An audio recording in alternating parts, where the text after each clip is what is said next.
నమస్తే ఫ్రెండ్స్, నేను మీ జర్నలిస్ట్ వాలి.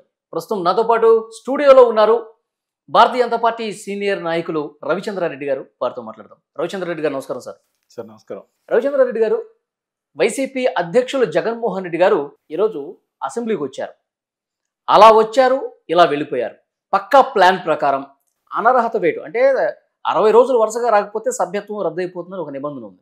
దానికోసమే, అది తప్పించుకోవడం కోసమే ఆయన సభకు అట్లా వచ్చి ఇట్లా వెళ్ళిపోయారు. ఆ ఉన్న కాసేపు కూడా గవర్నర్ ప్రసంగానికి అడ్డు తగులుతూ డిస్టర్బ్ చేసి మరీ వెళ్ళిపోయారు.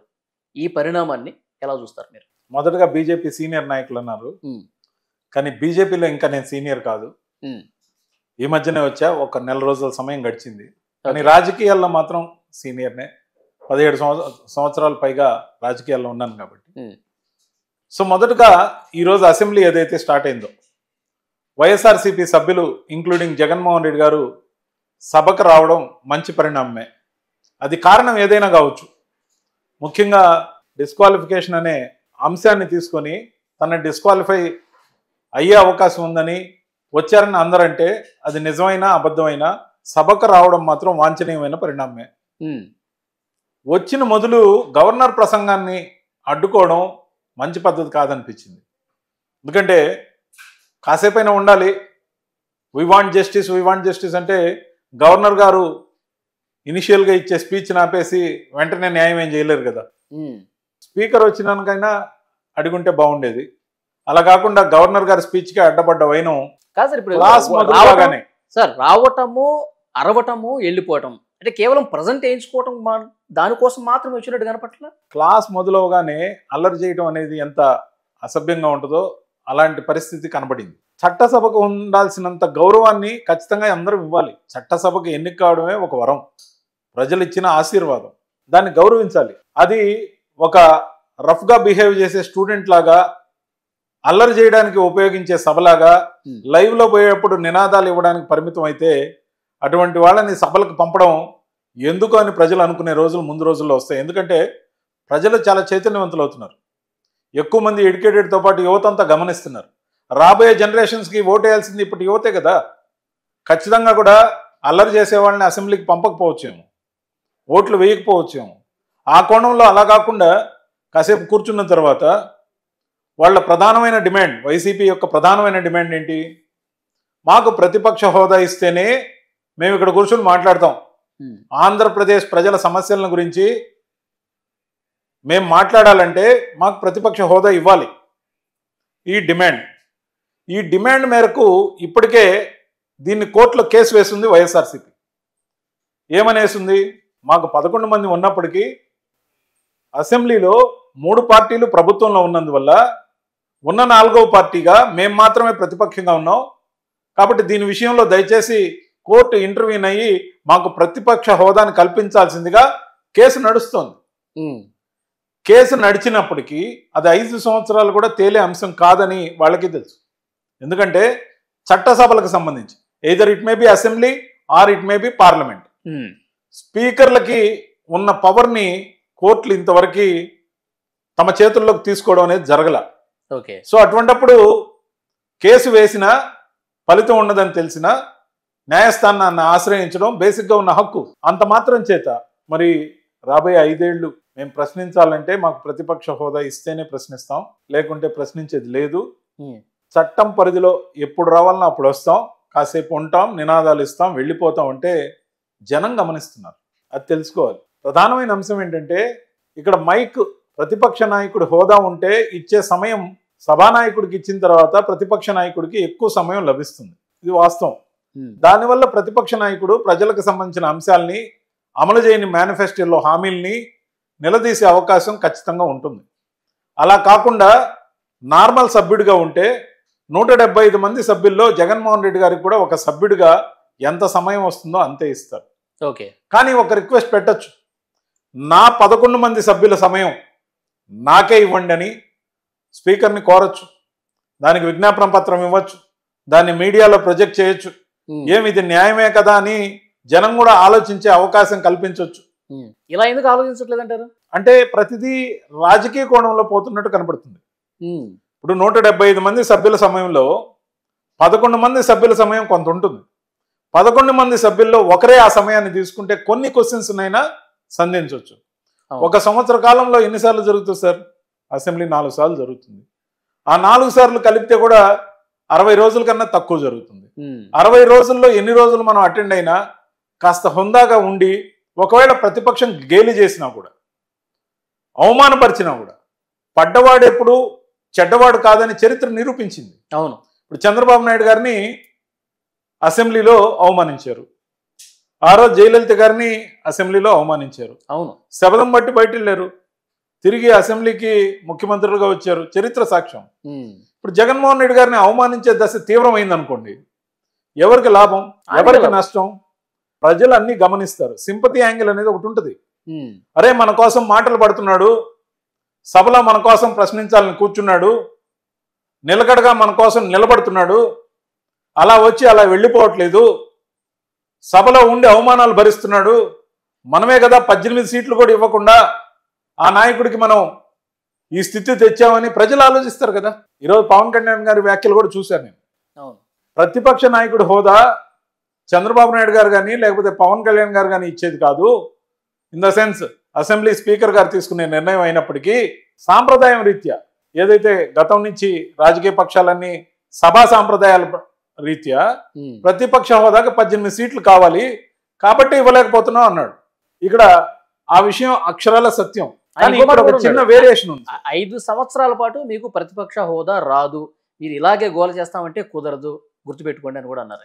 రాజ్యాంగంలో ఎక్కడ కూడా 10% సీట్లు రావాలని రాసి లేదు. కానీ ఇదే సాంప్రదాయం భారతదేశం స్వతంత్రం వచ్చినప్పటి నుంచి ఇదే సాంప్రదాయం కొనసాగుతుంది. ఇప్పుడు కొత్త సాంప్రదాయాన్ని తెరదీయమంటే కోర్టుకి మీరు వెళ్ళే అవకాశం ఉంది. మీరు కోర్టుకు వెళ్ళారు, కానీ కోర్టులో 5 సంవత్సరాల పాటు అది నెరవేరే విషయం కాదు.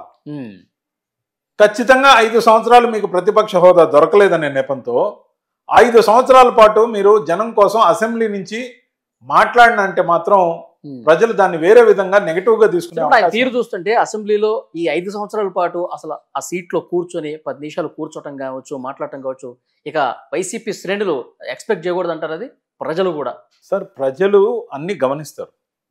వాళ్ళకి 5 సంవత్సరాలకు ఒక్కసారి అవకాశం వస్తుంది ఓటు రూపంలో వాళ్ళు నిర్ణయం తీసుకునేందుకు. నాకు తెలిసినంత వరకు ఒక సాధారణమైన వ్యక్తిగా, ఒక ఓటర్గా ఎవరి రోల్ వాళ్ళు పోషించాలని కోరుకుంటా. నేను ఈరోజు బీజేపీకి రిప్రజెంట్ చేసిన ఒక సాధారణమైన ఓటర్గా కూడా ఎవరి రోల్ వాళ్ళు పోషించాలనుకున్నా. ప్రజలు మనకేం తీర్పిచ్చారు? అసెంబ్లీ సభ్యుడిగా పంపించారు. మన పార్టీకి ఏమి ఇచ్చారు? మన పార్టీ ప్రతిపక్ష హోదా పొందలేకపోయింది. పొందలేకపోయినా ఇచ్చిన దాన్ని పెర్ఫామ్ చేస్తే ఆ వచ్చే అవరోధాలని, మీకు జరిగే అవమానాలని లైవ్ పోతుంది కదా. ఆడ లైవ్ లేకుండా ఉంటే అది మీరు అసలు లోపల ఏం జరిగిందో బయటకు చెప్పుకోలేని పరిస్థితి. లైవ్ వెళ్తుంది, ప్రజలు చాలా ఆసక్తిగా ఒకప్పుడులాగా. సరే, ఇక్కడ ఒక మాట, జగన్మోహన్ రెడ్డి గారిని ఎవరన్నా ప్రభుత్వంలో ఉన్న వాళ్ళు నాయకులు విమర్శిస్తారేమో, అవమానిస్తారేమో అని ఒక మాట అన్నారు మీరు. కానీ జగన్మోహన్ రెడ్డి గారు తన సొంత పార్టీ నాయకుడిని ఈరోజు ఘోరంగా అవమానించారని చెప్పి ఒక చర్చ జరుగుతుంది. మీరు వినే ఉంటారు, అసెంబ్లీలో బొత్స సత్యనారాయణ గారు జగన్మోహన్ రెడ్డి గారు పక్కన నిలబడి ఉన్నారు. అందరూ డిమాండ్ చేస్తున్నారు, నినాదాలు చేస్తున్నారు, ఏం చూస్తున్నావు ఇక్కడ, వాళ్ళతో పాటు వెళ్ళి అరువు నువ్వు కూడా అని అన్నారని, తీవ్రంగా దూషించారని బొత్స సత్యనారాయణ, ఆయన చాలా మనస్తాపానికి గురయ్యాడని ఒక ప్రచారం అయితే ఉంది. విజువల్లో మీరు చూసుంటారు, పక్కనే ఇట్లా ఇట్లా అంటాడు సీరియస్గా జగన్మోహన్ రెడ్డి. నిజంగా ఇలాంటి అవమానాలు ఉన్నాయంటారా పార్టీలో? నేనైతే చూడలేదు. నేను ఆ సమాచారం, నా దగ్గర ఎటువంటి సమాచారం లేదు. అవమానించడం అనేది జరిగి ఉండకపోవచ్చు. అందరితో కలిపి మనం కూడా అడగాల్సింది, గొంతెత్తాల్సిందే అని ఏమన్నా అన్నారేమో మనకు తెలియదు. కానీ నాకు తెలిసినంతవరకు తండ్రితో సమానంగా ఏదైతే ఆయన్ని ఆదరిస్తున్నా అని చెప్పి ఎలక్షన్ ర్యాలీలో చెప్పాడు కాబట్టి, బొత్స సత్యనారాయణ గారికి ఇమీడియట్ గా ఫ్లోర్ లీడర్ గా కూడా అవకాశం ఇచ్చారు కాబట్టి బొత్స సత్యనారాయణ గారిని గౌరవిస్తూనే ఉంటుంది పార్టీ అని నేనైతే నమ్ముతున్నా, వైఎస్ఆర్సీపీ. కానీ నేను చూడని అంశాన్ని గురించి నేను మాట్లాడలేను. కానీ ఒకటి మాత్రం నిజం, నినాదాలు ఇస్తే వచ్చేది కాదు ప్రతిపక్ష హోదా.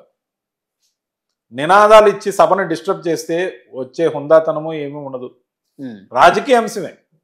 రాజకీయంతో మనకు జరిగిన అవమానాలని తప్పించుకోవడం కోసం మనం బయట రావచ్చు.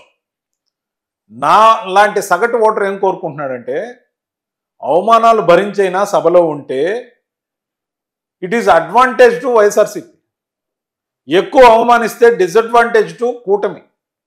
నా ఉద్దేశంలో ఇప్పుడు నేను కూటమికి తరపున బీజేపీలో ఉన్నాను కాబట్టి నేను కోరుకునేది కూడా వీలైనంత హుందాగా ప్రవర్తించండి, కూటమి నుంచి ఎక్కువ అవమానాలకు గురి చేయకండి అని నేను ఎందుకు కోరుకుంటున్నానంటే ప్రత్యర్థికి సింపతి యాంగిల్ వర్కౌట్ అయ్యే విధంగా ప్రవర్తించకుండా హుందాగా ఉంటే అరే వాళ్ళు ఎంత హుందాగా ఉన్నా కానీ వెళ్ళిపోతున్నారనే కోణంలో ప్రజలు చూస్తారు. ఓకే, నేననేది జగన్మోహన్ రెడ్డి గారికి సింపతి వర్కౌట్ కావాలి, జగన్మోహన్ రెడ్డి గారు సభలోనే ఉండాలి, వాళ్ళు అవమానించాలి, అప్పుడు జగన్మోహన్ రెడ్డికి ప్లస్ అయింది, నెక్స్ట్ ఎలక్షన్స్లో ఆయన గెలుస్తారు.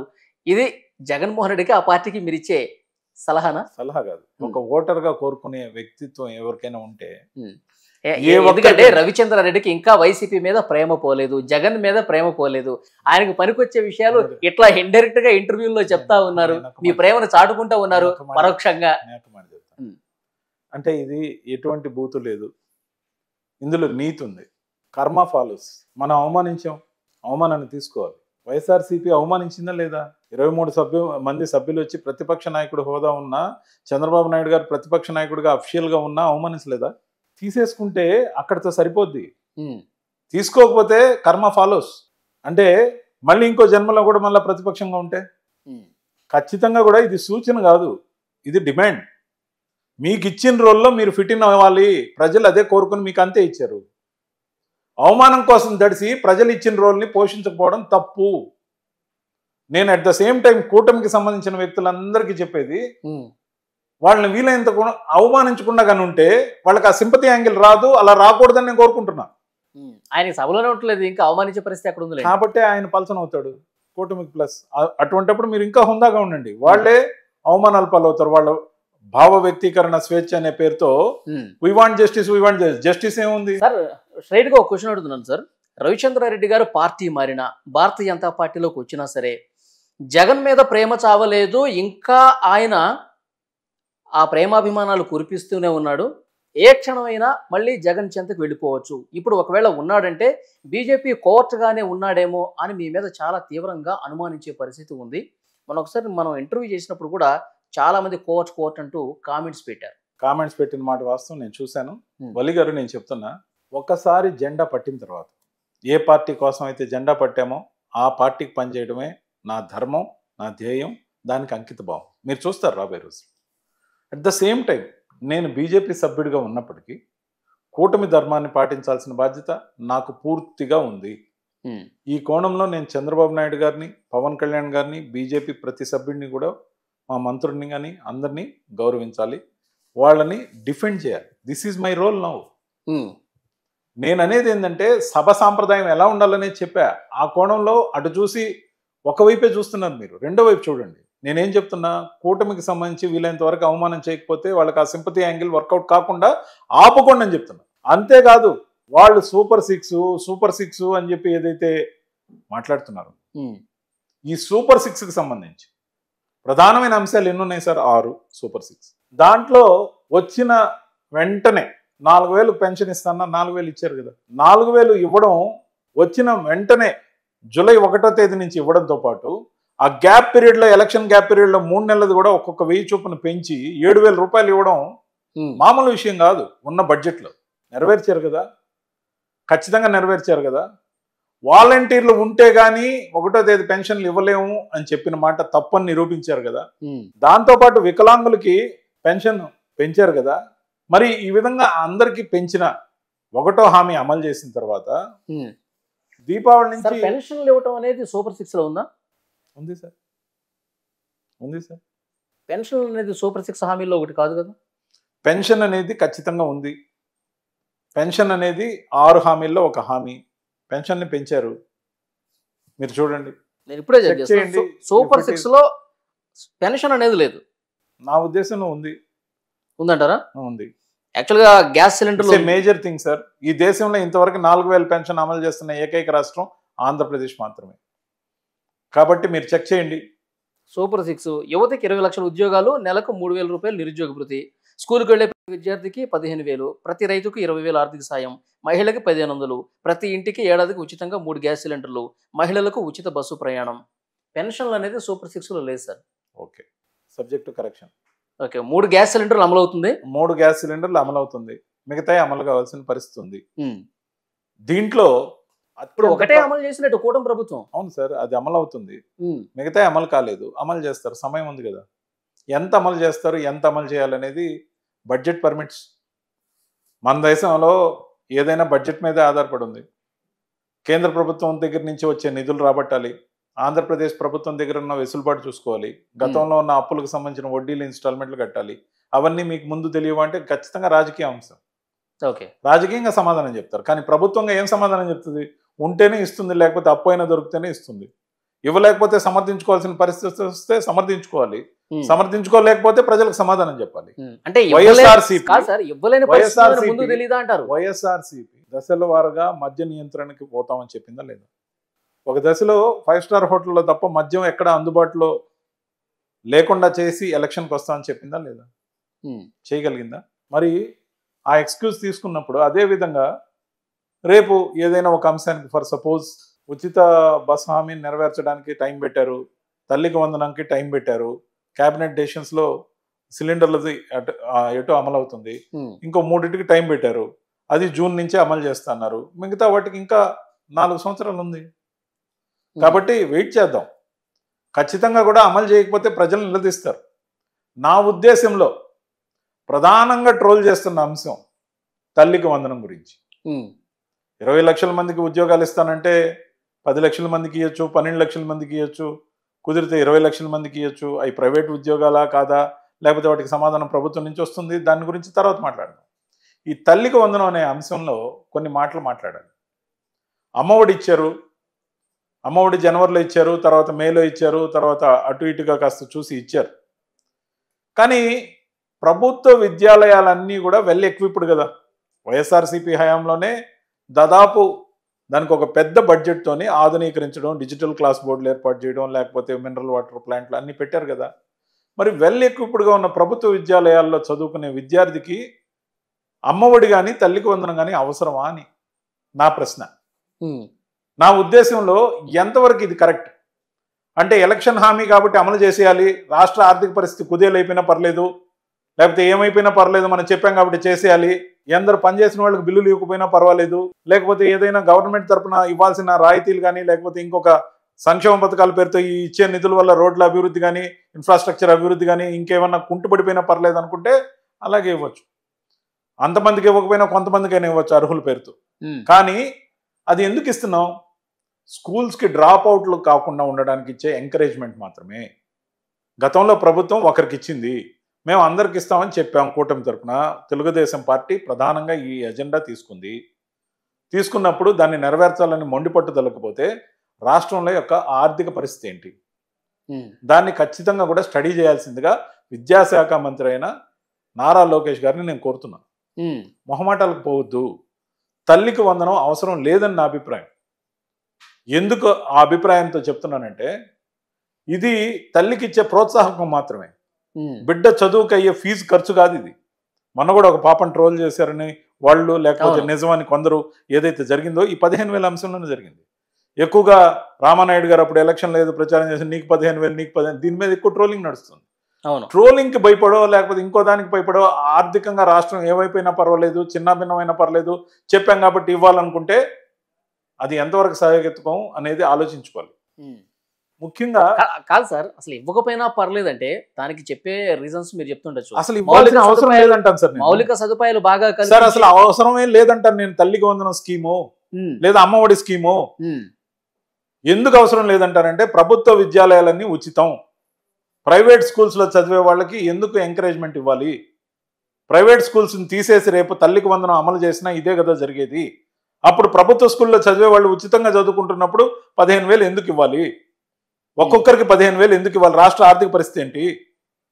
ముఖ్యంగా ఆ విధంగా ఇచ్చిన సొమ్ము విద్యార్థులకు ఎంతవరకు ఉపయోగపడుతుంది? తల్లిదండ్రులకి ఆర్థిక సాయంగానో, లేకపోతే ఏదైనా వస్తువులు కొనుక్కోవడానికి ఉపయోగపడడం తప్ప, ఇప్పుడు 14 సంవత్సరాల కింద కన్నా మైనర్ బాలల్ని కానీ మైనర్ బాలికలను కానీ పనిలో పెట్టుకోవడం నేరం.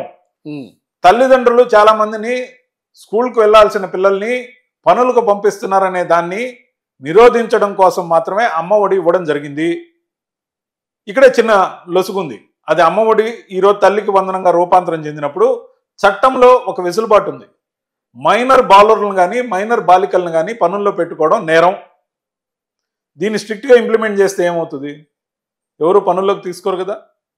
వాళ్ళని స్కూళ్ళకి కానీ పంపలేదు అంటే మీకు వచ్చే అనేక రకాలైన సబ్సిడీల మీద వాటి మీద దీని ఇంపాక్ట్ ఉంటుందని చెప్తే తల్లిదండ్రులు తమ బాధ్యతగా బిడ్డల్ని రెడీ చేసి పంపిస్తారు. వాళ్ళు చక్కగా యూనిఫామ్లు తీసుకుంటున్నారు, వాళ్ళు పుస్తకాలు తీసుకుంటున్నారు, చక్కని వెసులుబాటుతో స్కూల్లో చదువుకుంటున్నారు, మధ్యాహ్నం భోజనం ఉంది. తల్లిదండ్రులకు కూడా అవసరమైతే మరీ పేదరికంలో ఉంటే మధ్యాహ్నం అన్న క్యాంటీన్లు ఉన్నాయి. మరి తల్లికి వందనం ఎందుకు? ఖచ్చితంగా దీని గురించి చాలా డీప్గా ఆలోచన చేయాలి. ప్రభుత్వం ట్రాప్లోకి పడద్దు. ప్రభుత్వం ట్రాప్లో పడితే ఆర్థికంగా ఆంధ్రప్రదేశ్ దెబ్బతింటదని నా అభిప్రాయం. దీని గురించి నారా లోకేష్ గారిని ఆలోచించవలసిందిగా నేను కోరుతున్నా. మొహమాటాలకు పోవద్దు. కాదు సార్, ఇప్పుడు ఉన్న వాస్తవ విషయాలు కూడా లేనటువంటి వైఎస్ఆర్ కాంగ్రెస్ పార్టీ అసలు ఈ ఆలోచనే కూటమి ప్రభుత్వం చేసింది అంటే ఎంత ఎంత గంతులేస్తారు వాళ్ళు? సార్ గంతులేస్తారని మీరు అంటున్నారు సార్. గంతులు కాదు, కూటమి ప్రభుత్వాన్ని అస్సలు మాట్లాడించే పరిస్థితి ఉంటుందా సార్? మీరు ఎందుకు హామీ ఇచ్చారు? మరి ఈ కారణాలన్నీ మీకు అప్పుడు తెలియవా? మేము అమ్మ ఒడి, సరే వీళ్ళు చెప్పినట్టు తల్లికి వందనం మేము అమలు చేయాల్సిన అవసరం లేదు, ఆ అవసరం తల్లిదండ్రులకు రాకుండా చూసే బాధ్యత మాది అని చెప్పి వాళ్ళు అట్లా ఎన్నికలకు వెళ్ళొచ్చు కదా సార్. నేను ఒక మాట చెప్తాను, ఎందుకు వెళ్ళాలి ఎన్నికలకి అని అడుగుతారు కదా. ఈ దేశంలో ఎలక్షన్ హామీలు 100% అమలు చేసిన పార్టీ మాదేనని వైఎస్ఆర్సీపీ మనం చెప్పింది కదా. దాదాపుగా 99%, నేనే చెప్పాను 99% అమలు చేసి ఎలక్షన్కి వస్తున్నాను. మరి 99% అమలు చేసిన వైఎస్ఆర్సీపీ 11 సీట్లు ఎందుకు వచ్చేసారు? మీరు చెప్పండి సార్. 99% అమలు చేసిన వైఎస్ఆర్సీపీకి 11 సీట్లు ఎందుకు వచ్చాయి? అంటే అభివృద్ధిని గాలికి వదిలేశారండి కదా. కనీసం ఎందుకు వదిలేరు? వెసులుబాటు లేకే కదా. వెసులుబాటు అంటే ఆర్థిక వెసులుబాటే కదా. ఆ తప్పు చేయకుండా డెవలప్మెంట్ని బ్రహ్మాండంగా చేయడానికి ఆర్థిక వనరుని అలా కాపాడుకుంటూ క్యాష్ రిజర్వ్స్ను పెట్టుకుంటే ఇవ్వాల్సిన వాళ్ళకి బిల్లులు ఇవ్వడంతో పాటు మరి చేయాల్సిన పనులకి ప్రథమ ప్రాధాన్యతనిస్తూ గవర్నమెంట్ స్కూల్స్ చక్కగా ఉన్నాయి కాబట్టి ప్రైవేట్ స్కూల్స్కి వెళ్ళే వాళ్ళకి ఆర్థిక సాయం ఇవ్వాల్సిన అవసరం లేదని ఇప్పుడు తీర్మానం చేసి తల్లికి వందనం ఇచ్చినా ఇదే జరుగుతుంది. అక్కడ కూడా రివర్షన్ వస్తుంది. ఈ ప్రభుత్వం ఏంటంటే అభివృద్ధి సంక్షేమం సార్ రెండు జోడెడ్లుగా ముందుకు పోవాలి. వాళ్ళు ఒకదాన్ని వదిలేశారు. సంక్షేమం చేయండి సార్. సంక్షేమం వద్దనలా. అందరికి విద్య కావాలి, అందరికి వైద్యం కావాలి, రైతుకు సాయం కావాలి. రైతుకి ఇస్తాను 20,000 ఇవ్వండి. పిఎం కిసాన్ యోజన అమౌంట్ కూడా పెరుగుతుంది. మొన్నటిదాకా 6,000 ఇచ్చేవాళ్ళు, ఇప్పుడు పెరుగుతుంది. ఆంధ్రప్రదేశ్కి మిగతా సొమ్ము దాన్ని కల్పిస్తే రైతు సంతోషంగా ఉంటాడు. ఓకే, రైతుకి ఇవ్వాల్సిన దాంట్లో ఎటువంటి కోత వద్దు. అలాగే విద్య విషయంలో అలక్ష్యం అసలే వద్దు. ప్రభుత్వ విద్యా సంస్థల్ని, ఆధునీకరించిన విద్యా సంస్థల్ని అందరూ హాజరయ్యేటట్టు మీ దగ్గర ఇంకా కూడా గ్రామ సచివాలయాలు ఉన్నాయి, మీ కార్యకర్తలు ఉన్నారు, అందరినీ మోటివేట్ చేయండి. ఉపాధ్యాయులతో మోటివేట్ చేయించండి. చిన్న చిన్న విజ్ఞాపనలు గుప్పించండి. అందరినీ స్కూల్కి పంపండి. 14 ఏళ్ల లోపు లేదా మైనర్ బాలులను కానీ బాలికలను కానీ పనికి పంపడం నేరం. స్కూళ్ళకు పంపడం మన బాధ్యత. విద్య ఉంటేనే భవిష్యత్తులో బతుకుతాం. విద్య ఉచితం, ఆరోగ్యం ఉచితం, రైతుకు సాయం ఖచ్చితం.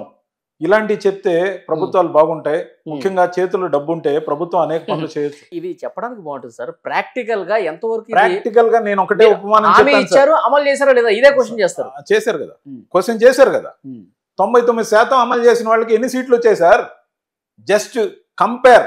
ఉత్త హామీల అమలు పేరుతో ఆర్థికంగా పరిస్థితులన్నీ దెబ్బతినిపోయేటట్టు, మిగతా వాటికి ఏటికి సొమ్ములు లేకుండా ఇబ్బంది పడేటట్టు అయితే కూడా ఇబ్బంది వచ్చింది. అందుకనే గుడ్డిగా వెళ్లాల్సిన అవసరం లేదంటున్నా.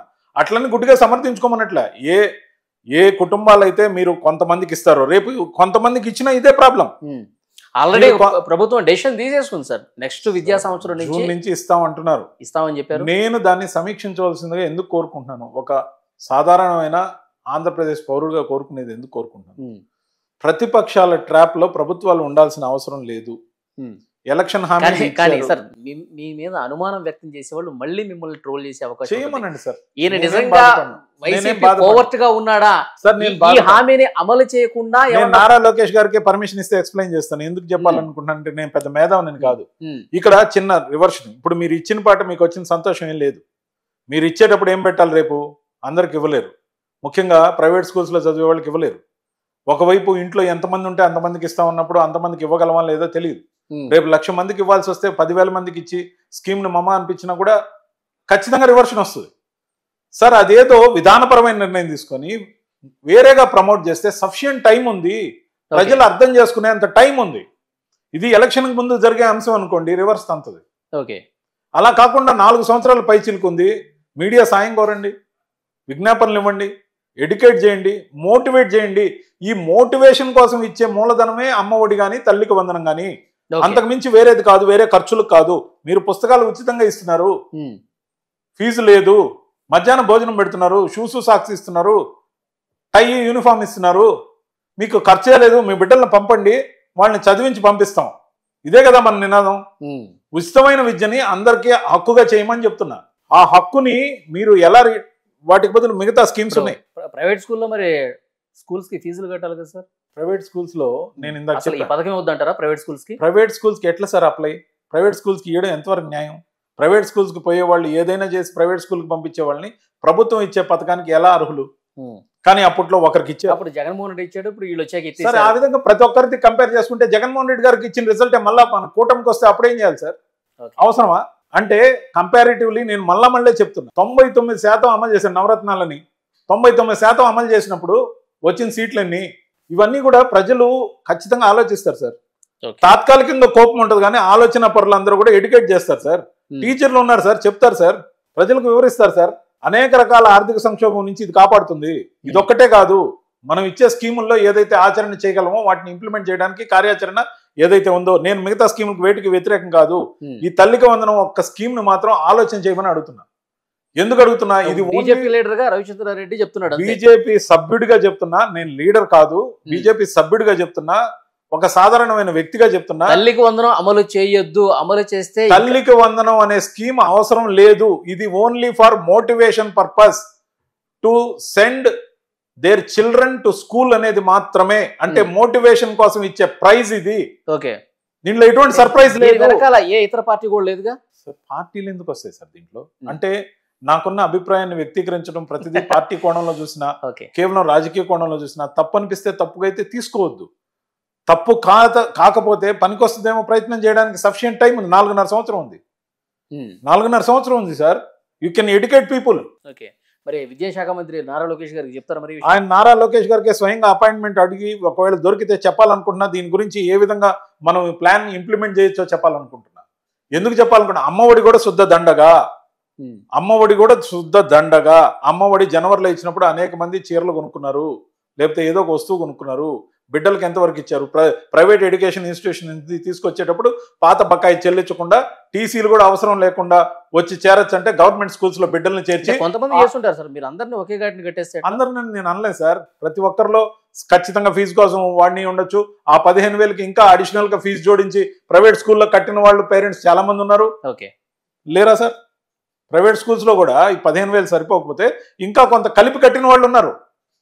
నేను అనేది ఏంటంటే, ఇక్కడ టు ప్రమోట్ గవర్నమెంట్ స్కూల్స్, మీరు ప్రైవేట్ స్కూల్స్కి ఇవ్వకుండా ఆపినప్పుడు కూడా మీ మీద ఇదే అపవాదం వస్తుంది. అంటే మీరు ఆ మాట చెప్పారా ఆ రోజు అని అడుగుతారు. ఈ స్కీమ్ అనేది only for motivation to send their children to school. అసలు తల్లిదండ్రులు బిడ్డలను కన్నవాళ్ళు, వాళ్ళ భవిష్యత్తును రాయాల్సిన వాళ్ళు, వాళ్ళకి ప్రత్యేకంగా ఎడ్యుకేట్ చేస్తే, మోటివేట్ చేస్తే పంపిస్తారు సార్. ముఖ్యంగా పనుల్లోకి పెట్టుకునే వాళ్ళకి శిక్ష ఉంటుందని చెప్తే వాళ్ళు ఎవరు పనుల్లో పెట్టుకోరు. అక్కడ రూల్ ఉంది. రూల్ని ఇంప్లిమెంట్ చేసి తల్లిదండ్రులను మోటివేట్ చేసేదానికి డబ్బు ఎందుకు ఇవ్వాలి సార్? వాటిని వేరే వాటికి వాడండి, ఇంకా స్కూల్స్ని ఆధునీకరించండి, ఇంకా కావాల్సిన ఇన్ఫ్రాస్ట్రక్చర్ ప్రొవైడ్ చేయండి. నేను అనేది ఒక సాధారణమైన సిటిజన్ ఆఫ్ ఇండియాగా, ఆంధ్రప్రదేశ్ పౌరుడుగా నేను చేసే సిన్సియర్ అప్పీల్. తల్లికి వందనం అనేది జస్ట్ ఫర్ మోటివేషన్ పర్పస్. ఇంట్లో ఎంతమంది ఉంటే అంతమందికి ఇవ్వాల్సిన అవసరం లేదు. గతంలో ఇచ్చిన అమ్మఒడి కూడా శుద్ధ దండగా. ఇది నా విధానపరమైన స్టేట్మెంట్ చెప్తున్నా నేను. చూద్దాం సార్, మీరు లోకేష్ గారికి అపాయింట్మెంట్ ఇస్తే గనక ఈ విషయం ఖచ్చితంగా పూర్తిగా దీనికి డ్రాఫ్ట్ ఉంది. ఈ ప్లాన్ ఆఫ్ యాక్షన్ ఏ విధంగా చేస్తే ఎంత మనకి ప్లస్ అవుద్ది, గవర్నమెంట్ ఆఫ్ ఆంధ్రప్రదేశ్ కి ఎంత రెవెన్యూ ఉంటుంది, దాంతోపాటు తల్లిదండ్రుల్ని మోటివేట్ చేయడం కోసం. This is only for motivation sir. ఈరోజు ఓటు అందరూ వేయట్లేదు సార్. ఓటేస్తే ఏమైనా బహుమతి ఇస్తుందా సార్ ప్రభుత్వం? ఇవ్వట్లేదు కదా. ఓటేస్తే బహుమతి ఉంటుందని చెప్పి ఓటు వేయించడం ఎంత నేరమో, వాళ్ళ బిడ్డల్ని స్కూళ్ళకు పంపిస్తే మీకు డబ్బు ఇస్తానని చెప్పడం కూడా అంతే నేరమని అనిపిస్తుంది నాకైతే. అది జగన్మోహన్ రెడ్డి గారు చేసినా, కూటమి ప్రభుత్వం చేసినా ఈ అవసరం లేదు. పిల్లలను కన్నా తల్లిదండ్రులు, వాళ్ళ భవిష్యత్తు బాగుండాలని కోరుకునే తల్లిదండ్రులు, వాళ్ళని స్కూళ్ళకు పంపించండి రా బాబు అంటే వాళ్ళకి డబ్బులు ఇవ్వాలా సార్? ఇది ఎంతవరకు న్యాయం? ఇది ఒక స్కీమ్ నుంచి తప్పించుకోవాలని కూటమికి నేను ఇచ్చే సూచన కాదు. తల్లిదండ్రుల్ని ఆలోచించాల్సింది సమాజం పట్ల మీ బాధ్యత, మీ బిడ్డల పట్ల బాధ్యత మీరు కలిగి ఉండాలి. కానీ మీరు గవర్నమెంట్ నమ్ముకొని పిల్లల్ని కనలా. మీ పిల్లల భవిష్యత్తు రాయాల్సింది మీరు, కానీ ప్రభుత్వం బాధ్యతగా అన్ని ఫెసిలిటీస్ ఉండేటట్లు అన్ని ఉచితంగా అందిస్తుంది. వాళ్ళకి ఏ లోటు రాకుండా చూసుకుంటుంది. మీ బిడ్డల్ని జస్ట్ మీరు స్కూళ్ళకి పంపండి, ఓకే. దానికోసం మీకు బహుమతులు ఏమి ఉండవు. కాబట్టి ఈ ఒక్క మాటతో జాగ్రత్తగా ప్రమోట్ చేస్తే ఆ రెవెన్యూ మొత్తం గవర్నమెంట్ ఆఫ్ ఆంధ్రప్రదేశ్కి మిగిలితే బోలెడు అంశాలు సానుకూలం చేయొచ్చు. ఖచ్చితంగా ఆ కోణంలో ఆలోచించాలని నేను కోరుకుంటున్నాను.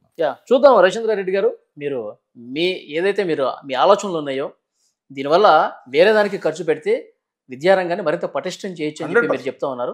సో చూద్దాం మీ ఆలోచనని ఎంతవరకు పరిగణలోకి తీసుకుని యాక్సెప్ట్ చేస్తారనేది కూడా తర్వాత మళ్ళీ మనం మాట్లాడదాం. Thank you very much sir. ఈ వీడియో మీద ఖచ్చితంగా మీ అభిప్రాయాన్ని తెలియజేయండి. ఈ వీడియోని లైక్ చేయండి. Please subscribe my channel. Thank you very much.